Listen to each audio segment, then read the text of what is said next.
the Chismis Table.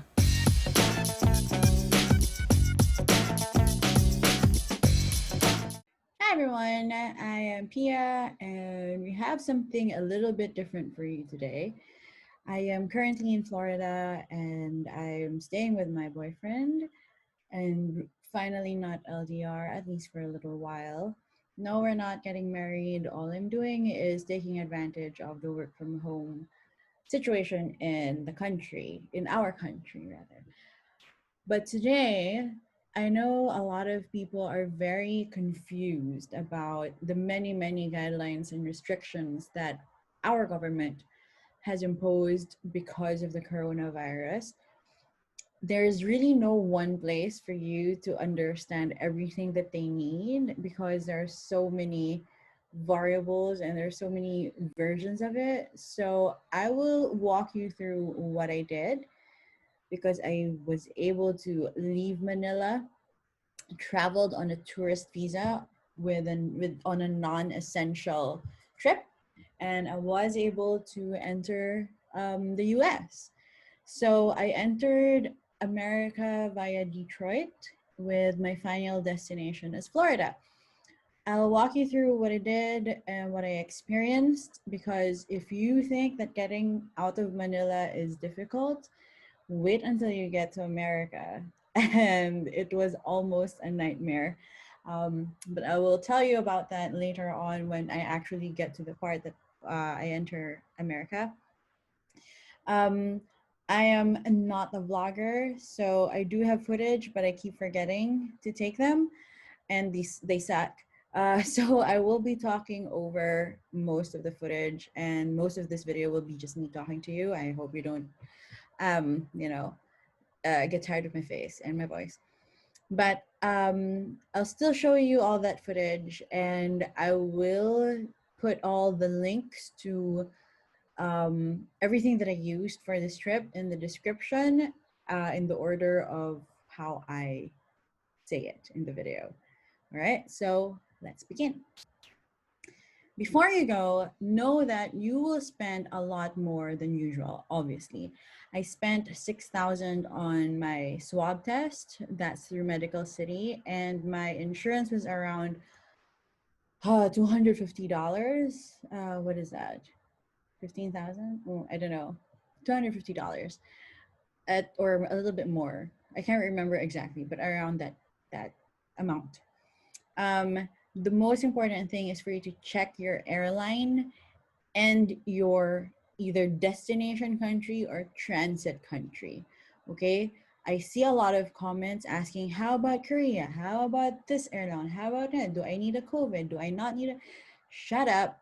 Go to the airline, go to your embassy, to the embassy of where you're going and where you're transiting, because everybody has different restrictions. Okay, the NAIA Facebook page has a pinned post, and I will link it down here, on the different embassies who do have coronavirus restrictions. I know that UAE has them.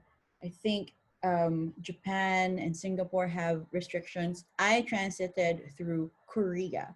So I went on Korean Airlines that did not have restrictions, but transiting through Korea did. And their main restriction is you need to give them a negative swab test, RT-PCR or whatever it is, not antigen, not rapid test, but the actual swab test that was issued to you within 48 hours of your departure. Okay, so again, go through to the NAIA website, look for that post on the different or different country embassies, because Korea also has a restricted list of hospitals. They will only accept your negative results from very select hospitals. I went through Medical City in Ortigas, but I know that they also accept from Makati Med, an Asian hospital, I think. There's one hospital in Cebu and one hospital in Davao. So the nearest hospital to me was Medical City in Ortigas. So that was 6,000 pesos. and you have to book online. So I will link that down here again. You have to book online. There's no walk-ins, and you reserve your slot. But it was a drive-through test as well. I'm not sure if they have a non-drive-through version, but I went through the drive-through, and it was very quick. I scheduled at 9 a.m. There was nobody in line. It was just me getting the swab test. The actual swab test was 5 minutes maybe. And the only reason it took a while is I was very scared of having something up my nose. But it was no problem, no issues, no hassle, no waiting. So the good thing about Medical City, they will ask you if you're taking it for travel purposes. They will ask you what the validity is, and they will ask you when the best time is for you to get the results. So in my case, I was leaving on November 8th, if I remember correctly, and they had to release the results within 48 hours. So they noted down that they can send the results to me on November 7th at 9 a.m.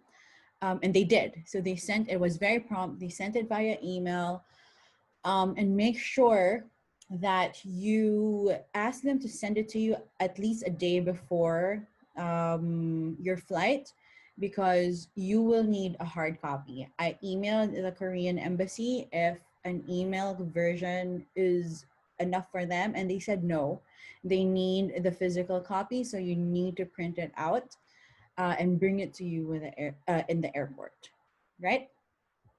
Next is medical insurance. So this is what I researched the most, because I'm not really used to getting travel insurance, which is bad practice, I know, but it's not cheap. So I wanted to make sure that I'm getting my money's worth.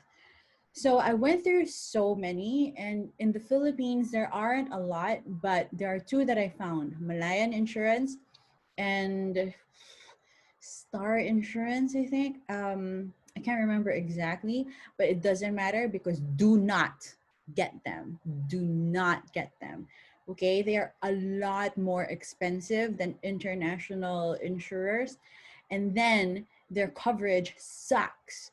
All right, so for Star Insurance, they will cap your COVID related coverage to 100,000 pesos, even if your overall coverage is 1 million pesos. So that means even if you pay for 1 million peso coverage and you somehow get sick of COVID, once you hit 100,000 pesos in expenses, they will stop covering you. So that to me doesn't make sense. Why? Why will you cap that? So don't get them. I will not repeat their names again so you don't remember. So the best way for you to get your insurance is go to visitorscoverage.com. So Visitors Coverage is an aggregator for international insurers and underwriters, and you can toggle options according to your preferences. So you will find several insurance providers that will cover COVID, and a lot of these insurance providers will cover COVID as if it's a regular illness, right? So that means if your overall coverage is $1 million, um, you can spend up to $1 million all for COVID in case you do get sick of COVID. And as we all know by now, it's really unpredictable how sick you can get. So why get insurance that will put a cap to that? Just doesn't make sense to me, and it was annoying. Anyway, so go to visitorscoverage.com, toggle different options. Ultimately, I got Cover America Gold because part of their coverage includes quarantine facilities. That means if I have to book a hotel because I got COVID, they will also cover that. Some of or most of the insurance providers on visitorscoverage.com doesn't include the quarantine facility part.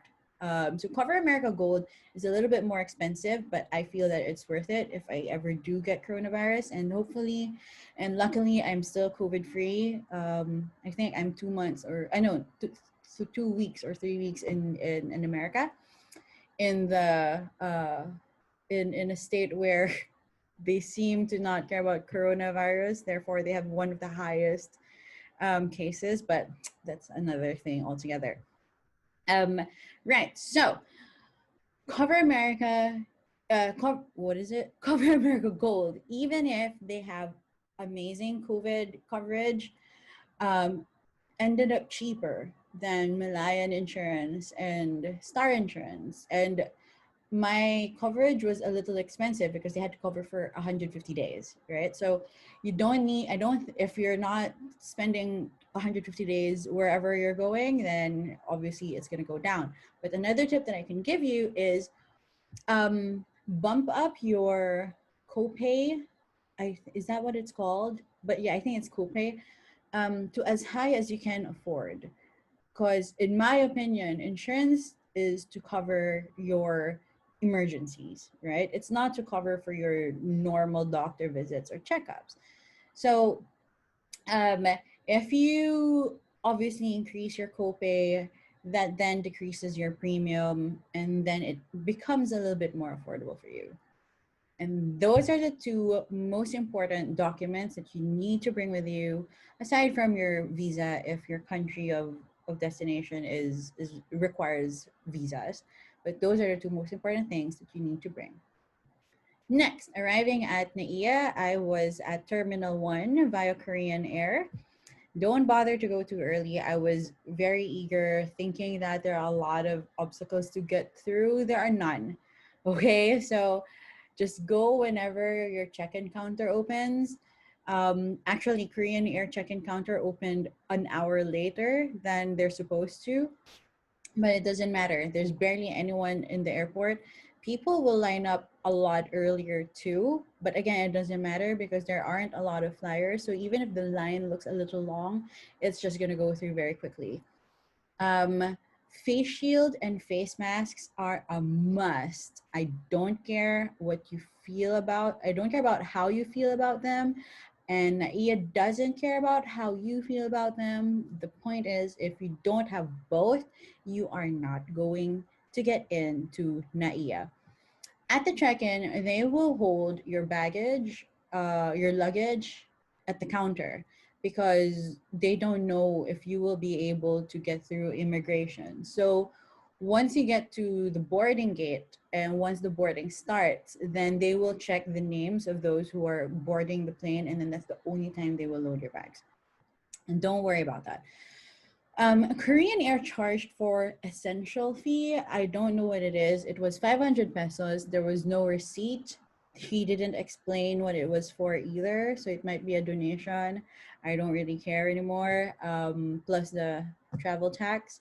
So make sure you have cash, because Korean Air doesn't have cash. So you will not be able to get change. And luckily, I had 500 pesos in my wallet. So after check-in, you go through immigration. And it went by pretty quickly. Again, there are no lines on immigration, so that was pretty fast. They asked the standard questions: where I was going, why I'm going there. I said I was on vacation and I was visiting friends and family and my boyfriend, how long I was going to be there, where I'm staying. And they ask about COVID stuff, like what my insurance is, which is where I think the immigration officers have absolutely no idea what insurance providers are valid in the first place. Um, he asked about my insurance, how I got it, what the coverage is, how much. They really just have no clue. So I have a feeling that it doesn't matter what you get as long as you're able to explain it to them, because they won't know anyway. But of course, for your sake, get the good one, because who knows, just in case you actually do get sick. After immigration, right before the x-ray of your bags, there's another checkpoint, which is from the IATF. And there is absolutely no difference between immigration and IATF. And they're just literally like 10 steps away. So I don't know why they have to do a second check for with IATF. I don't know what this is for. But I did notice that both the immigration and IATF checkpoints are a little stricter for some reason on OFWs, because I just breezed through both. But OFWs who went through had to explain like their job, who their employers are, what their job entails. It was kind of strange because I mean they need to get out more than I do, but it was easier for me to get through. Whatever, as long as I got through, then I'm happy. At the airport, unsurprisingly, there's barely anyone there. A lot of shops are closed, but many of the food stores are open. So if you're hungry, you can eat. And then we get to the gate. Finally at the gate. And it is 10 o'clock.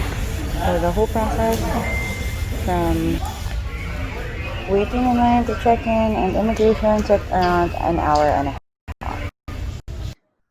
And then almost beside me the whole trip.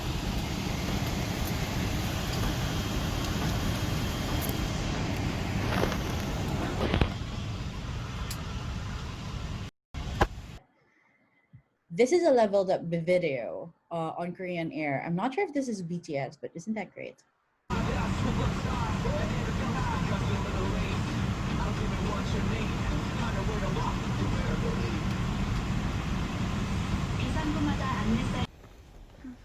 Then we go to my layover in Korea.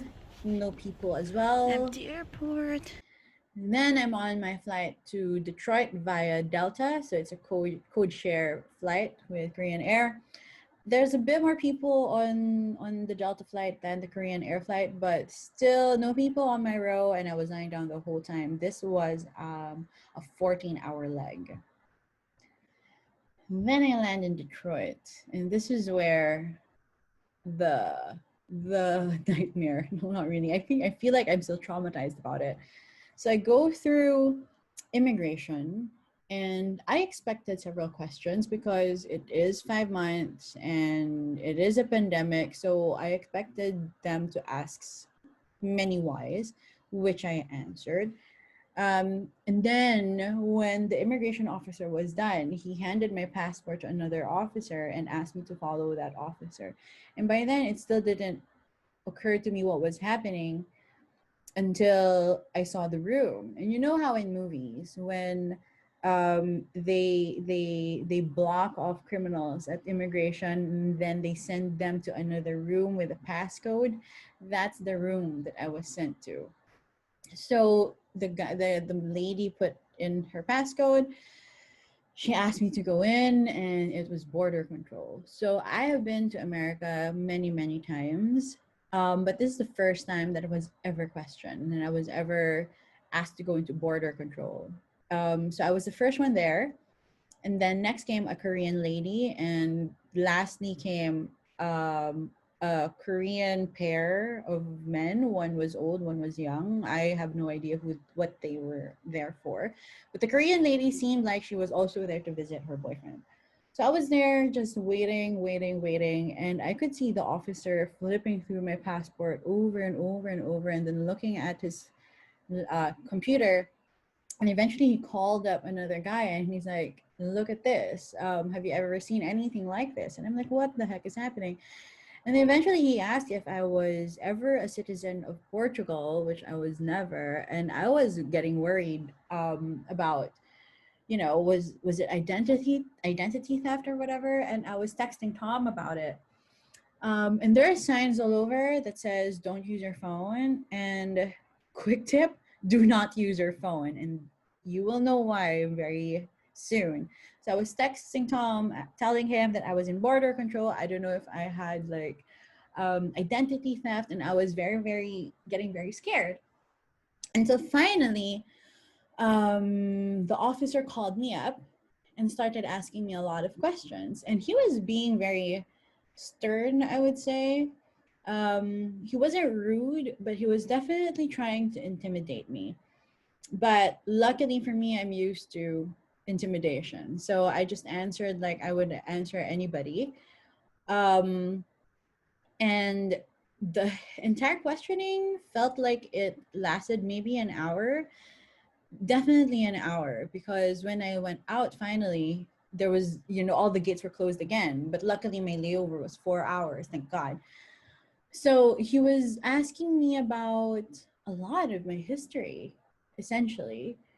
Um, where I worked, what I did for work, where I lived, what kind of house I lived in, what if I had a car, what my car was. So the question started becoming a little bit more personal, which started feeling weird for me. And he was asking about Tom, obviously. And I mean, it was obviously because he felt like I would be hiding in America. TNT, tago ng tago is what we call it, right? So the questioning just went on and on and on until he asked me about my job. So I told him about my job, and I told him what my clients are, where they're based, and even if some of them are American brands, he doesn't know them. Either he pretended he didn't know or he really didn't know. So he asked me to open up my email, and show him like an email conversation with clients. So I did. And then he asked me about money. So he asked how much money I brought. And I said, I didn't really bring much cash. I just have $300. And he's like, oh, so you're going to use credit cards, huh? I was like, yeah. And he asked what my credit limit is. And I didn't know. So take note of your credit limit. And because I didn't know, he asked me to open up my bank account. So I opened up my bank account to show him how much money I had in my bank, how much money I had in my bank, and how much credit card debt I have. Luckily, we just got our dividends from my company, and it had a lot of money, and I'm always updated with my credit card payments. So it looked like I had so much money.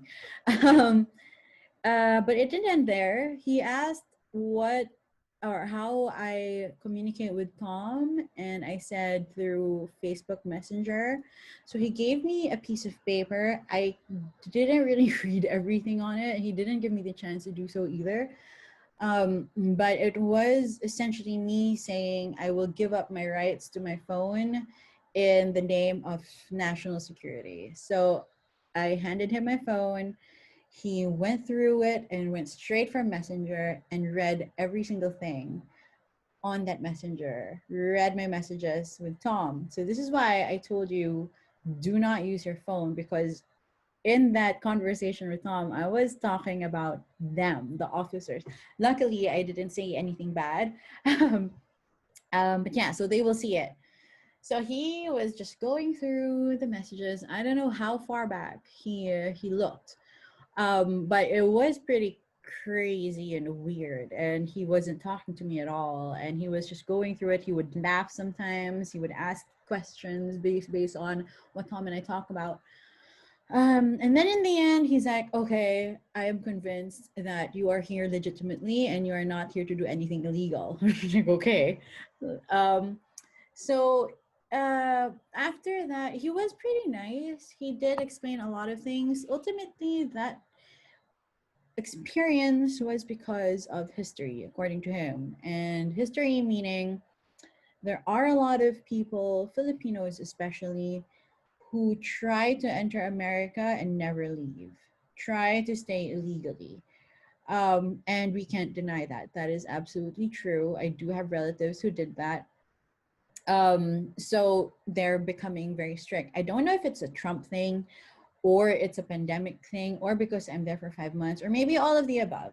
All the circumstances just came together for him to do that to me and for me to experience something like that. So he went through my messages and he said that normally people would say, oh, I'm here for vacation, I'm not really planning anything, and then they go through the messages and they see conversations about weddings and pictures of wedding dresses, and apparently they're there for a secret wedding to, for immigration purposes. You are not allowed to enter the US with the intention of getting married. Um, so there. So That was my experience. That was an hour, I think, and it was grueling. It doesn't sound very bad, but when you're there, um, it was pretty traumatic for me, I think. But luckily, they let me through. I guess this is the best time. The best anecdote for honesty is the best policy. I really wasn't gonna do anything illegal, and I really have to go back to the Philippines, unfortunately. But there, so when you enter America, just expect a lot of suspicion, and all you really have to do is be confident in your answers. Know that they're not doing it to kick you out. They're really just doing it to make sure that everybody who goes in legitimately goes in and then eventually gets out. So that is my trip. That is all the learnings I can share with you.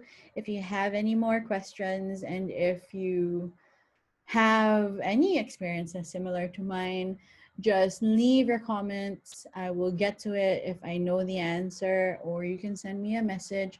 Follow us on the Chismis Stable on Facebook, and I can answer you there as well. The Chismis Table.